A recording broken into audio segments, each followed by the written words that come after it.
Assalamualaikum warahmatullahi wabarakatuh. Perkenalkan, nama saya Muhammad Edrisan, NIM 0537671137. Saya akan mempresentasikan tema tentang fungsi, peran, dan perkembangan perpustakaan di era digital. Oke, saya akan menjelaskan isi poin-poin pada pendahuluan.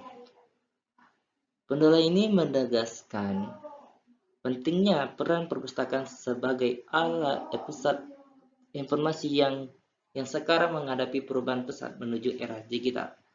Contoh, perpustakaan yang dulu hanya menyediakan buku cetak, sekarang juga menyediakan buku elektronik dan jurnal elektronik, serta layanan pinjaman online.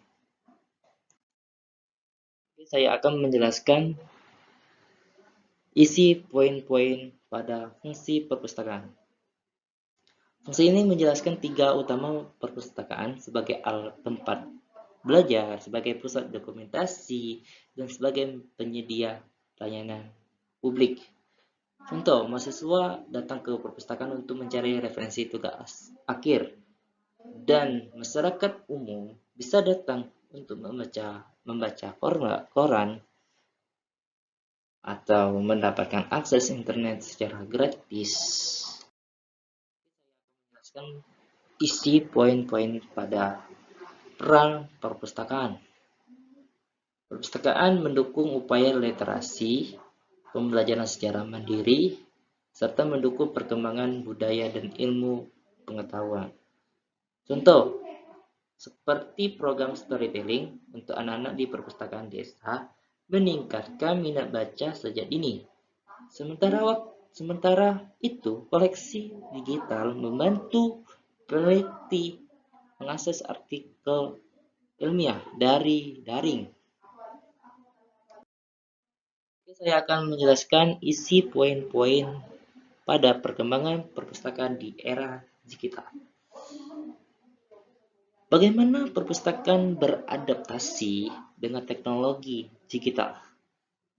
Contoh, perpustakaan di universitas terbuka memiliki katalog online OPAC yang bisa diakses dari rumah untuk mencari koleksi buku dan jurnal. Saya akan menjelaskan isi poin-poin pada layanan digital di perpustakaan. Perpustakaan menyediakan layanan digital untuk memudahkan akses pengguna di mana saja. Contoh, e-Pusnas yang memungkinkan pengguna membaca e-book secara legal melalui smartphone seperti HP.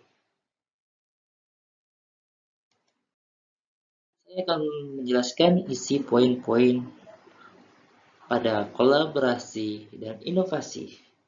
Perpustakaan bekerja sama dengan institusi pendidikan menggunakan AI untuk mencari akses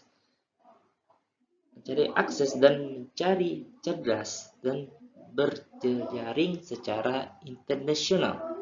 Contoh kolaborasi antara Perpusnas RI dengan pustaka universitas internasional dalam menyediakan akses e-jurnal melalui program Indonesia One Shares. Saya akan menjelaskan isi poin-poin pada tantangan perpustakaan digital. Kendala yang dihadapi perpustakaan dalam transformasi digital.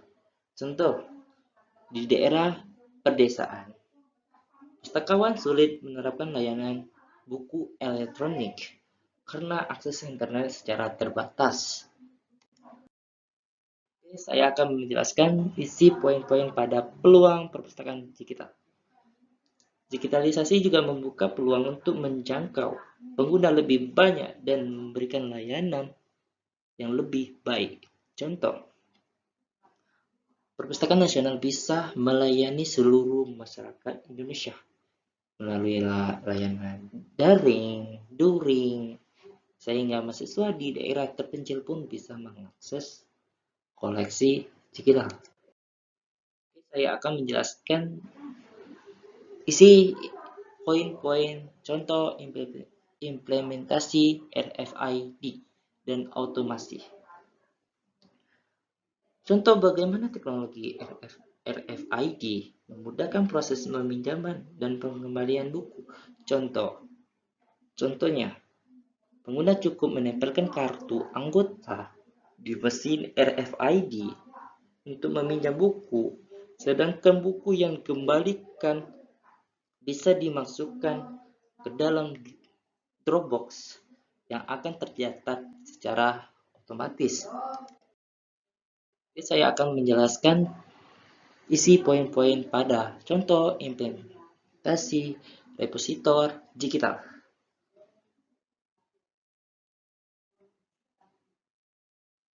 Repositor digital membantu mendokumentasikan karya ilmiah dan memudahkan akses bagi akademik. Contoh, universitas memiliki repositor online.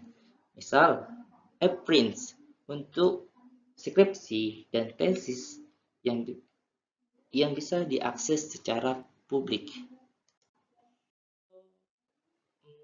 Saya menjelaskan isi poin-poin pada contoh implementasi perpustakaan virtual.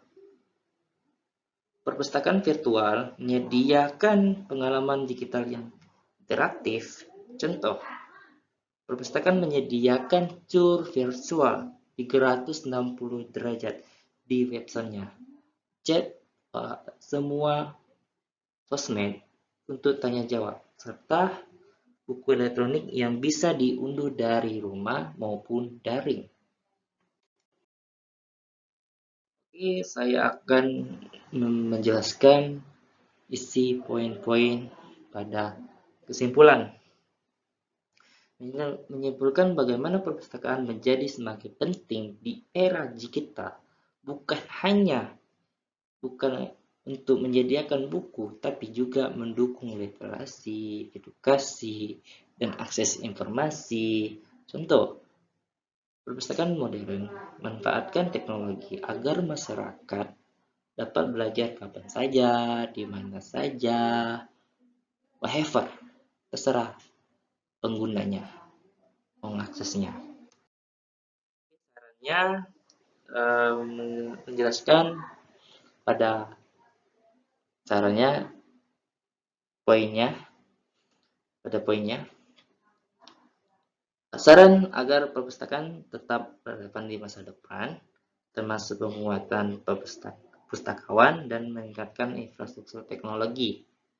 Contoh, pelatihan pustakawan untuk mengelola aplikasi e-library, menjadi akses internet yang memadai dan pengadaan perangkat keras, serta perangkat lunak untuk mendukung layanan digital. Inilah daftar pustaka dari buku, dari internet juga, jurnal, semuanya jurnal dari Jurnal Perpusnas Republik Indonesia 2003, laporan tahunan. Itu demikianlah presentasi saya. Semoga bermanfaat dan menambah wawasan kita semua. Apabila ada kata saya menjelaskan agak kurang atau apa gitu, karena di rumah ada orang juga, saya berterima kasih dan saya berminta maaf kepada kalian semua mau dengerin ini. Saya mengakhiri. Wassalamualaikum warahmatullahi wabarakatuh.